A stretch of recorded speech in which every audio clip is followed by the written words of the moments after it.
ಸಸ್ಯಕಾಶಿ ಲಾಲ್‌ಬಾಗ್‌ನಲ್ಲಿ ಈಗಾಗಲೇ ಫಲಪುಷ್ಪ ಪ್ರದರ್ಶನಕ್ಕೆ ಕ್ಷಣಗಣನೆ ಶುರುವಾಗಿದೆ. ಇಂದಿನಿಂದ ಫಲಪುಷ್ಪ ಪ್ರದರ್ಶನ ವೀಕ್ಷಣೆಗೆ ಆರಂಭವಾಗ್ತಾ ಇದೆ. ಸೊ ಈ ಎಲ್ಲದರ ಕುರಿತು ಮಾತನಾಡುವುದಕ್ಕೆ ನನ್ನ ಜೊತೆಗಿದ್ದಾರೆ ಲಾಲ್‌ಬಾಗ್‌ನ ಜಂಟಿ ನಿರ್ದೇಶಕರಾಗಿರುವಂತಹ ಜಗದೀಶ್ ಅವರು. ಅವರನ್ನ ಮಾತಾಡ್ಸ್ತಾ ಹೋಗ್ತೀನಿ. ಸರ್, ಮೊದಲನೇದಾಗಿ ನಮಸ್ತೆ. ನಮಸ್ಕಾರ ಮೇಡಮ್. ಸರ್, ಪ್ರತಿ ಬಾರಿಯೂ ಕೂಡ ಒಂದು ವಿಶೇಷವಾದಂಥದ್ದು ಹಾಗೂ ವಿಭಿನ್ನವಾದಂಥ ಥೀಮ್‌ನ ಮೂಲಕ ನೀವು ಫಲಪುಷ್ಪ ಪ್ರದರ್ಶನವನ್ನ ಮಾಡ್ತೀರಾ. ಈ ಬಾರಿ ಯಾವೆಲ್ಲ ಥೀಮ್‌ನ ಮೂಲಕ ಮತ್ತೆ ಯಾಕೆ ಇದೇ ಥೀಮ್‌ನ ನೀವು ಆಯ್ಕೆ ಮಾಡಿರುವಂಥದ್ದು? ಸೊ ಇದು ಲಾಲ್‌ಬಾಗ್‌ನಲ್ಲಿ ಜರುಗ್ತಾ ಇರ್ತಕ್ಕಂಥ 217ನೇ ಫಲಪುಷ್ಪ ಪ್ರದರ್ಶನ. ಸೊ ತಮಗೆಲ್ಲ ತಿಳಿದಿದೆ, ಈಗ ಕಳೆದ ಸುಮಾರು ಒಂದು 8-10 ವರ್ಷಗಳಿಂದ ಏನು ಒಬ್ಬ ಮಹಾಪುರುಷರನ್ನ ಮತ್ತು ದಾರ್ಶನಿಕರನ್ನ ಇಟ್ಕೊಂಡು ನಾವು ಫಲಪುಷ್ಪ ಪ್ರದರ್ಶನವನ್ನು ಮಾಡ್ತಾ ಇದ್ದೀವಿ. ಸೊ ಈ ಬಾರಿ ಏನು ನಮ್ಮ ಮಾನ್ಯ ತೋಟಗಾರಿಕೆ ಸಚಿವರ ಆಯ್ಕೆಯ ಒಂದು ಮೇರೆಗೆ ಸೊ ಆದಿಕವಿ ಮಹರ್ಷಿ ವಾಲ್ಮೀಕಿಯವರ ವಿಷಯಾಧಾರಿತವಾಗಿ ಫಲಪುಷ್ಪ ಪ್ರದರ್ಶನವನ್ನು ಹಮ್ಮಿಕೊಂಡಿದ್ದೇವೆ. ಸೊ ಹಾಗಾಗಿ ಒಟ್ಟಾರೆ ಅವರಿಗೆ ಪುಷ್ಪ ನಮನವನ್ನು ಸಲ್ಲಿಸುವ ಮುಖೇನ ವಾಲ್ಮೀಕಿಯವರ ಬಾಲ್ಯ ಮತ್ತು ಅವರು ಬೆಳೆದಂಥ ಹಾದಿ ಮತ್ತು ಅವರ ಒಂದು ಜೀವನದಲ್ಲಿ ಏನು ಒಂದು ಮಹಾಕಾವ್ಯವನ್ನು ರಚನೆ ಮಾಡ್ತಕ್ಕಂಥ ಒಂದು ಪ್ರೇರೇಪಣೆ ಹೇಗೆ ನಾರದರಿಂದ ದೊರೀತು ಅಂತಕ್ಕಂಥ ಐತಿಹಾಸಿಕ ಹಿನ್ನೆಲೆ ಕೂಡ ಇದರೊಳಗಿದೆ.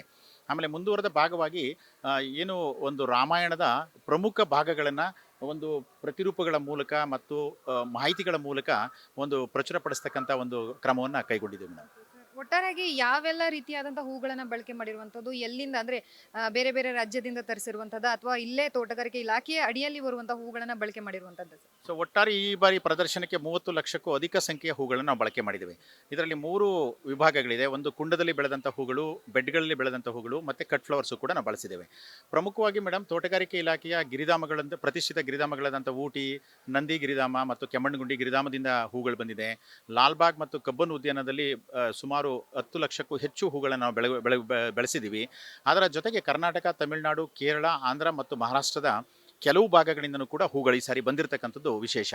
ಸೊ ಮತ್ತೆ ಒಟ್ಟಾರೆ ಸುಮಾರು 85ಕ್ಕೂ ಹೆಚ್ಚು ವೈವಿಧ್ಯಮಯವಾದ ಹೂಗಳ ಜೋಡಣೆಯನ್ನು ನಾವು ಗಾಜಿನ ಮನೆ ಮತ್ತು ಲಾಲ್‌ಬಾಗಿನ ಸುಮಾರು 70 ಪ್ರದೇಶಗಳಲ್ಲಿ ಕೈಗೊಂಡಿದ್ದೇವೆ ಮೇಡಮ್. ಸರ್, ಈಗ ಇದು ಸಾಕಷ್ಟು ಅಂದ್ರೆ 12 ದಿನಗಳ ಕಾಲ ನಡೀತಾ ಇರೋದ್ರಿಂದ ಮುನ್ನೆಚ್ಚರಿಕೆ ಕ್ರಮಗಳು ಕೂಡ ಅಷ್ಟೇ ಅವಶ್ಯಕವಾಗಿರುವಂಥದ್ದು. ಏನೆಲ್ಲ ಸರ್ ಅಡ್ವಾನ್ಸ್, ಏನೆಲ್ಲ ನೀವು ಮುನ್ನೆಚ್ಚರಿಕೆ ಕ್ರಮಗಳನ್ನು ಕೈಗೊಂಡಿರುವಂಥದ್ದು ಮತ್ತು ಏನೆಲ್ಲ ಜನರಿಗೆ ಸೂಚನೆ ನೀಡಿರುವಂಥದ್ದು? ಪ್ರಮುಖವಾಗಿ ಈ ಒಂದು ಪ್ರದರ್ಶನಕ್ಕೆ ತಾವೆಲ್ಲ ಹೇಳುವಾಗೆ ಒಂದು 9ರಿಂದ 10 ಲಕ್ಷ ಜನ ಬರೋದ್ರಿಂದ ನಮ್ಮ ಏನು ಬೆಂಗಳೂರು ಸೌತ್ ವಿಭಾಗದ ಪೊಲೀಸ್ ಅಧಿಕಾರಿಗಳು ಮತ್ತು ಟ್ರಾಫಿಕ್ ಅಧಿಕಾರಿಗಳ ಸಮ್ಮುಖದಲ್ಲಿ ನಿರ್ದೇಶಕರು ಸಭೆಯನ್ನು ನಡೆಸಿದ್ದೇವೆ. ಇಲ್ಲಿಗೆ ಬೇಕಾದಂಥ door frame metal detector, barricading system, police ಸಿಬ್ಬಂದಿಯ ಒಂದು ನಿಯೋಜನೆ, ಹೋಮ್ ಗಾರ್ಡ್ಸ್ ನಿಯೋಜನೆ ಮತ್ತು ನಮ್ಮ ಆಂತರಿಕ ಭದ್ರತಾ ಸಿಬ್ಬಂದಿಗಳ ನಿಯೋಜನೆ ಕೂಡ ಕೈಗೊಂಡಿದ್ದೇವೆ. ಜೊತೆಗೆ ಮುನ್ನೆಚ್ಚರಿಕೆಯಾಗಿ ಫೈರ್ ಬ್ರಿಗೇಡ್ ಇರ್ಬೋದು, ಆಂಬುಲೆನ್ಸಸ್ ಇರ್ಬೋದು ಮತ್ತು 3 ಮಿನಿ ಹಾಸ್ಪಿಟಲ್ಸ್ ಕೂಡ ಇರುತ್ತೆ. ಆ್ಯಂಟಿ ಬಿ ಬೈಟು, ಸ್ನೇಕ್ ಬೈಟು ಮತ್ತು ಡಾಗ್ ಬೈಟ್ ಇಂಜೆಕ್ಷನ್ಸ್ ಕೂಡ ಅಲ್ಲಿರುತ್ತೆ. ಮತ್ತು ಜೊತೆಗೆ ನಮ್ಮ ಲಾಲ್‌ಬಾಗ್ ವಾತಾವರಣದಲ್ಲಿ ಯಾವುದೇ ವಾಹನಗಳ ಪ್ರವೇಶ ಇರೋದಿಲ್ಲ. ಸೊ ಇದನ್ನು ಒಂದು ಪರಿಸರ ಸ್ನೇಹಿಯಾಗಿ ಮಾಡೋದ್ರ ಮೂಲಕ ಲಾಲ್‌ಬಾಗಿನ ಸಸ್ಯ ತೋಟದ ಸೊಬಗನ್ನು ಸರ್ವರು ಕೂಡ ಸವಿಬೇಕು ಅಂತಕ್ಕಂಥ ಒಂದು ರೀತಿಯಲ್ಲಿ ನಾವು ಪುಷ್ಪಾಲಂಕಾರವನ್ನು ಕೈಗೊಂಡಿದ್ದೇವೆ. ಮತ್ತು ವಿಶೇಷವಾಗಿ ಈ ಬಾರಿ ಒಂದು ಮೆಟ್ರೋವನ್ನು ಬಳಸಬೇಕು ಪ್ರವಾಸಿಗರು ಅಂತಕ್ಕಂಥದ್ದು ಒಂದು ಕೋರಿಕೆ. ಮತ್ತು ಪ್ರವಾಸಿಗರಿಗೆ ಅನುಕೂಲ ಆಗಲಿ, ವೀಕ್ಷಕರಿಗೆ ಅನುಕೂಲ ಆಗಲಿ ಅಂತಕ್ಕಂಥ ದೃಷ್ಟಿಯಿಂದ ಲಾಲ್‌ಬಾಗಿನ 4 ಪ್ರವೇಶ ದ್ವಾರದಲ್ಲಿ ಟಿಕೆಟಿಂಗ್ ವ್ಯವಸ್ಥೆ ಇದ್ದರೂ ಕೂಡ ನಾವು ಒಂದು ಮುಂಗಡ ಬುಕ್ಕಿಂಗ್ ವ್ಯವಸ್ಥೆ ಕೂಡ ನಾವು ಮಾಡಿದ್ದೇವೆ.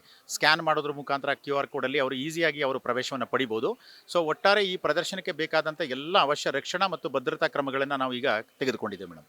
ಸರ್, ಈ ಬಾರಿ ಯಾರೆಲ್ಲ ಗಣ್ಯ ವ್ಯಕ್ತಿಗಳು ಬರುವಂಥದ್ದು, ನೀವು ಯಾರನ್ನಾದ್ರೂ ಇನ್ವೈಟ್ ಮಾಡಿರುವಂಥದ್ದು ಇದೆಯಾ? ಪ್ರಮುಖವಾಗಿ ತಮಗೆಲ್ಲ ತಿಳಿದಿರೋ ಹಾಗೆ ಈ ಪ್ರದರ್ಶನವನ್ನು ಮಾನ್ಯ ಮುಖ್ಯಮಂತ್ರಿಗಳು, ಉಪಮುಖ್ಯಮಂತ್ರಿಗಳು ಮತ್ತು ತೋಟಗಾರಿಕೆ ಸಚಿವರಾದಿಯಾಗಿ ಎಲ್ಲ ಹಿರಿಯ ಸಚಿವರುಗಳು ಕೂಡ ಬರ್ತಾ ಇದ್ದಾರೆ.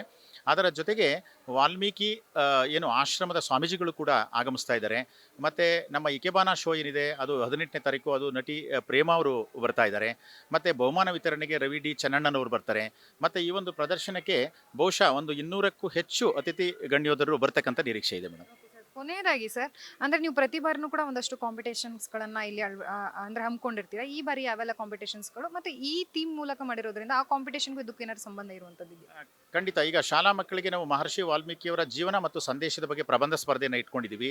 ಮತ್ತು ಜೊತೆಗೆ ಇಕೆಬಾನ ಮತ್ತು ಪೂರಕ ಕಲೆಗಳ ಪ್ರದರ್ಶನವನ್ನು 18ನೇ ತಾರೀಕು ತೋಟಗಾರಿಕೆ ಮಾಹಿತಿ ಕೇಂದ್ರದಲ್ಲಿ ಇಟ್ಕೊಂಡಿದ್ದೀವಿ. 2 ದಿವಸ ಈ ಒಂದು ಕಲೆ ನಡೆಯುತ್ತೆ.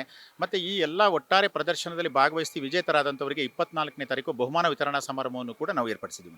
ಧನ್ಯವಾದಗಳು. ಸೊ ಒಟ್ಟಾರೆಯಾಗಿ 12 ದಿನಗಳ ಕಾಲ ನಡೆಯುವಂತಹ ಫಲಪುಷ್ಪ ಪ್ರದರ್ಶನದಲ್ಲಿ ಸಾಕಷ್ಟು ಸಿದ್ಧತೆಗಳನ್ನು ಮಾಡಿಕೊಂಡಿರುವಂಥದ್ದು ತೋಟಗಾರಿಕೆ ಇಲಾಖೆ. ಅದರ ಜೊತೆಗೆ ಇನ್ನೇನು ನಾಳೆಯಿಂದ ಜನರ ವೀಕ್ಷಣೆಗೂ ಕೂಡ ಇಲ್ಲಿ ಅವಕಾಶ ಕಲ್ಪಿಸುವಂಥದ್ದು. ಸೊ ಅದರ ಜೊತೆಗೆ ಮುನ್ನೆಚ್ಚರಿಕಾ ಕ್ರಮದ ಜೊತೆಗೆ ಮೆಟ್ರೋ ಮತ್ತು ಬಸ್ನ ಸಂಪರ್ಕ ಆಗಿರ್ಬೋದು ಮತ್ತು ಏನು ಪಾರ್ಕಿಂಗ್ ವ್ಯವಸ್ಥೆಯು ಕೂಡ ಮಾಡಿರುವಂತಹದ್ದು. ಕ್ಯಾಮ್ರಾ ಪರ್ಸನ್ ಶಿವ್ ಜೊತೆ ಲಕ್ಷ್ಮೀ ಬಾಗಲಕೋಟೆ, ಅಶ್ವನಿ ನ್ಯೂಸ್, ಬೆಂಗಳೂರು.